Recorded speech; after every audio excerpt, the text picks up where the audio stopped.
Hi guys! Okay, so I'm not even sure how to start this video, so I'm just going to start it, I guess. So if you don't know me, my name is Jazz. I do music and sometimes some other stuff, and I'm asexual. When I was first familiarizing myself with my identity, my main source of information was, looking up YouTube videos, because it's a lot more helpful, I feel like. At least to me, it was a lot more powerful, I guess, to hear from people who had actually had similar experiences to me. So I'm hoping that maybe I could offer some of the same thing to someone else who might be looking to learn a bit more about their identity. So I hope I can do this topic justice, because it's something that means a lot to me. So yeah, let's do it, I guess. So before I do get into this, I just want to say that everyone has different experiences. Asexuality is an entire spectrum, an umbrella term, if you will, as well as its own separate identity.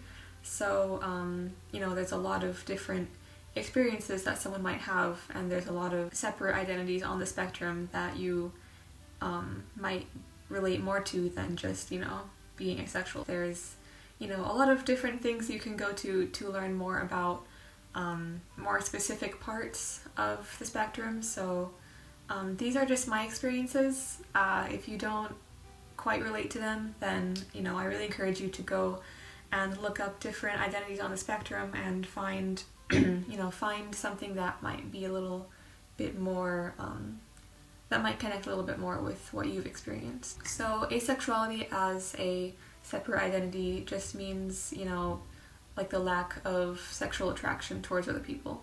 And the way I found out that I was asexual was through my older sister, who I guess noticed that I wasn't, that I was very averse to the topic of sex, and the, like talking about it made me uncomfortable and stuff. So she, asked me like, hey, do you think you're asexual? And I had no idea what that was.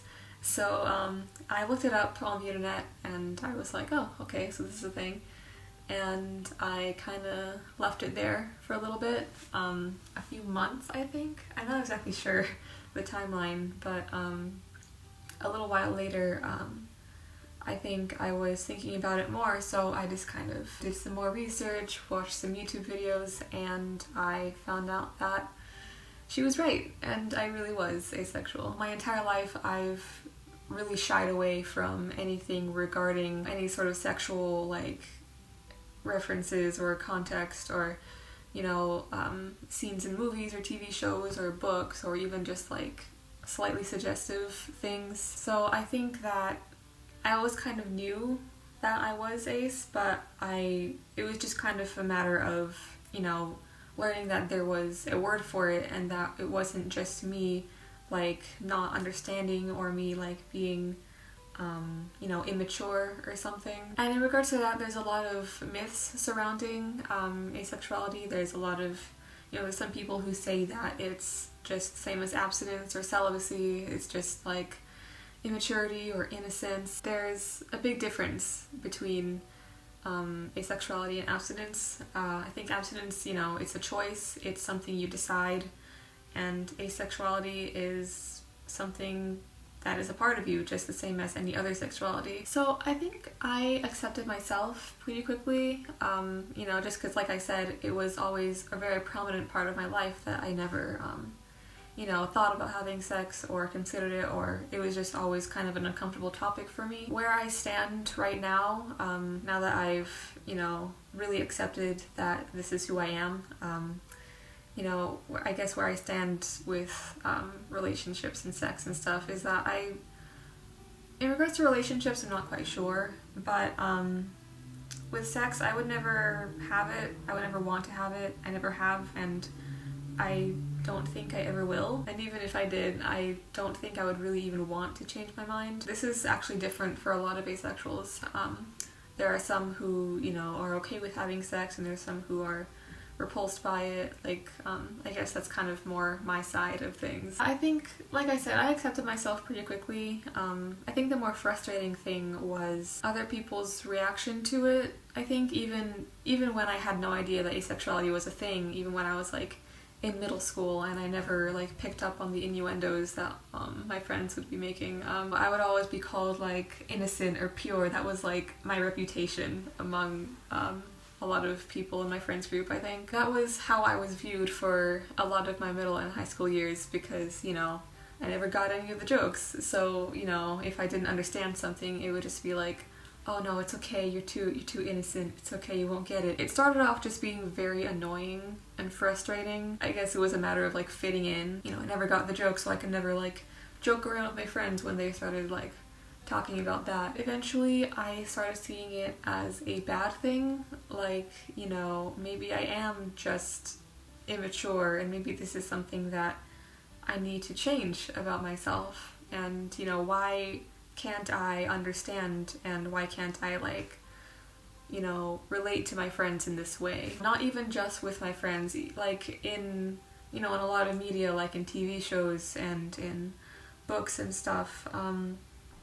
I think sex is portrayed as something very inevitable, I think is the best word for it, which is kind of alienating, I guess. Like that paired with the reaction my friends would have when I didn't get one of the jokes. It just kind of felt like it set me apart from people, which is something I never really wanted. I don't know. It's just, it got frustrating that that was the thing that was setting me like apart from like the social aspects of whatever was going on. I don't know if that makes sense, but I don't know exactly how else to explain it. It got difficult when, you know, my friends never had a problem with talking about sex, but when I started, you know, really kind of voicing my discomfort more, it was never really taken very seriously, I felt. If they started talking about like, you know, sex or porn or one of the things that, you know, I was always very averse to, you know, I was just kind of met with like a half-hearted like, oh sorry, and like, you know, they would keep talking about it. And despite not wanting to be a wet blanket, despite not wanting to like ruin anyone's fun, I kind of wished that my, you know, my feelings on the subject, that my discomfort was, you know, acknowledged a bit more. But I think I do regret like not standing up for myself. I just kind of regret like not, you know, like just walking away for a bit just to cool myself off. I don't feel like I should have had to subject myself to the stuff that was making me uncomfortable just because, you know, I didn't want to ruin anyone else's fun. I guess I didn't want to make other people uncomfortable, but at the same time, it's, you know, can't win, I guess. I think a lot of the time I just kind of had this mindset of like, these are the people who should be supporting me, but instead I'm just very uncomfortable right now, and that doesn't feel right. I think also there is the matter of like, you know, not wanting to talk about my sexuality to the point where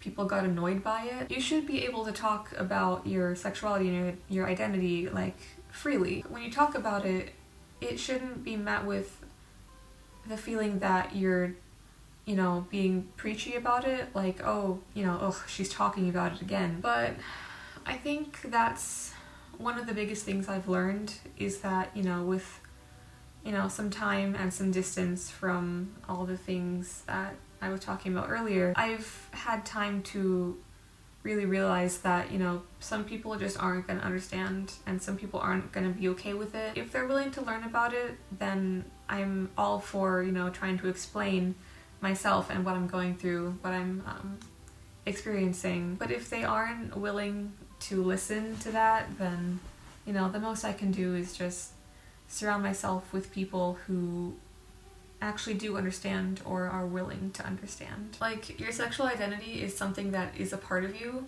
and you should be able to discuss it openly without feeling like you're being silently judged or mocked or feeling like people just want you to shut up. Okay, I think this video is getting a bit too long, but I just want to close out by saying that, you know, the way that sex is portrayed in media as like, you know, inevitable and like required, almost like a required part of a relationship, can make people who are asexual feel like what they're going through is wrong or bad. Like, I've seen so many people struggle with this within my community, and it's honestly, it just makes me so sad because I feel like I've been pretty lucky in the terms that, like, you know, I haven't experienced a whole lot of like negativity or oppression regarding my sexuality, but there are a lot of people who don't have that. So I just want to say to anyone who might be going through that, you're not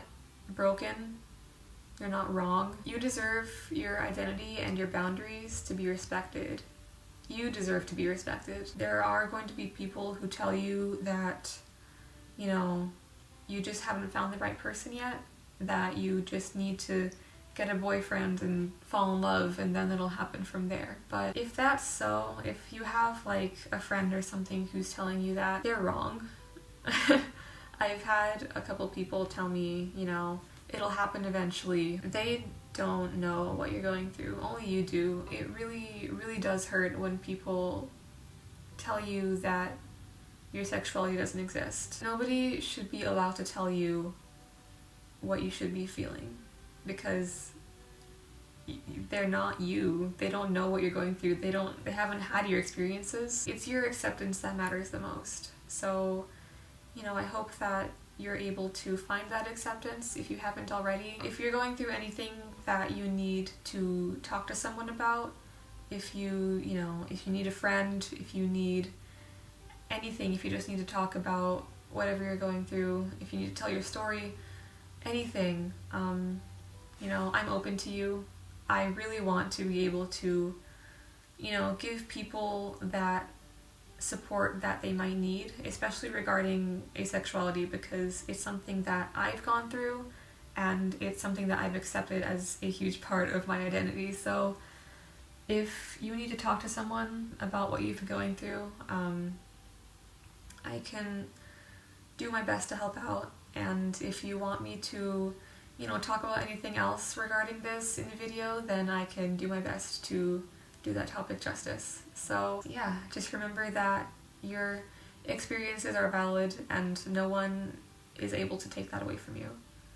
So yeah, just remember that, and I wish you the best in, you know, finding that acceptance and finding the, you know, the environment that you feel most comfortable in. So with that, I think I'm gonna leave this here. So like I said, if you have anything else you'd like me to talk about, you know, feel free to leave that in the comments. Thank you so much, and I will see you soon. Bye.